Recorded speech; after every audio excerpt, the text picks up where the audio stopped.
Welcome to this 18th week of Ordinary Time, and especially a warm welcome to all of you who are using our Connections program.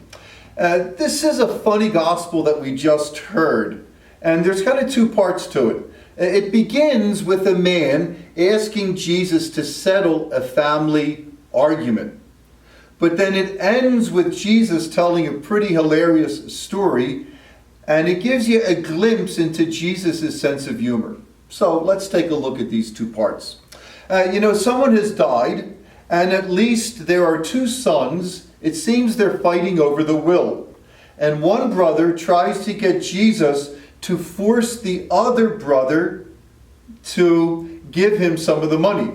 Well, Jesus is too smart for this. He's not going to get sucked into this family squabble as the judge.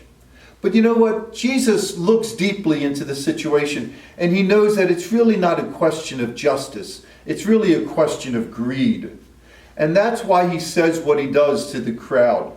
He says to the crowd, avoid greed in all its forms.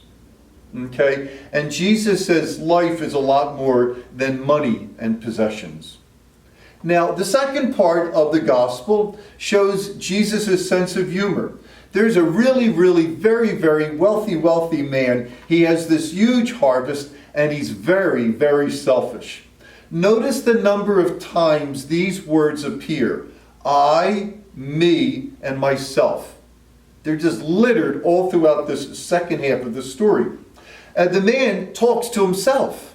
Now, we all kind of talk to ourselves, if we say, darn it.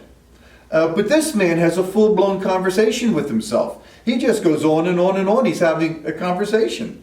Then he's not only talking to himself, he has himself answering himself. So he has two selves talking to each other within his own mind. If that's not enough, a third self comes in and says, eat, drink, and be merry. So this guy's like a little schizophrenic. He's so selfish. You know what? This is almost more than God can take. And God, it's almost like he can't take this guy talking to himself anymore, and God speaks to the man. This is the only parable where God ever speaks. This is pretty different, And what does God say? God speaks to this selfish man and says, you fool, tonight you're going to die. What good are all those possessions? And God says, people should really choose riches for God, not treasures for yourself.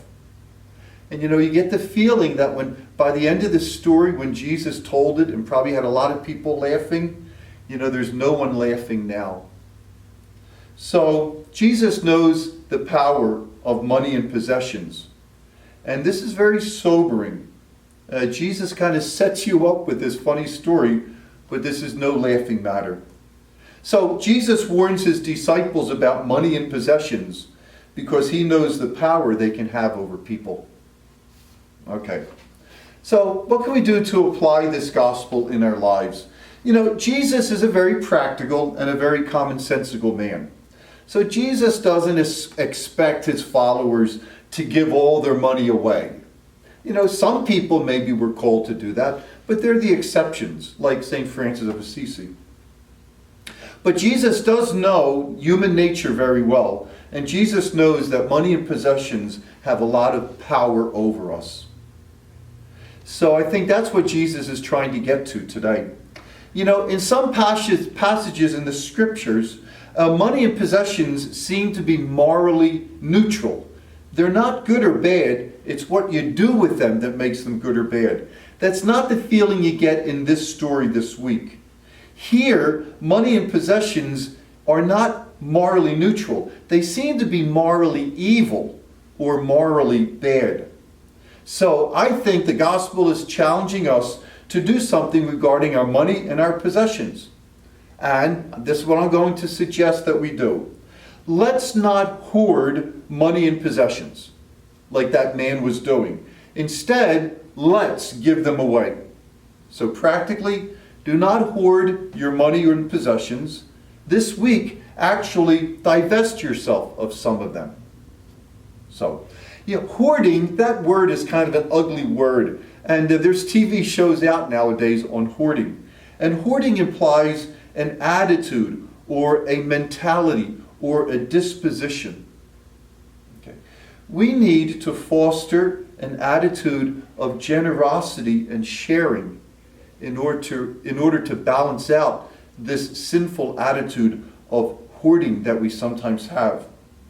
So rather than thinking more and more, I think Jesus calls us to a certain simplicity, and we're called to think less and less. Next, this week, let's actually divest ourselves of some of our money and some of our possessions. We probably have way more than we actually need. And the typical way that we do this is in the Sunday offering at Mass.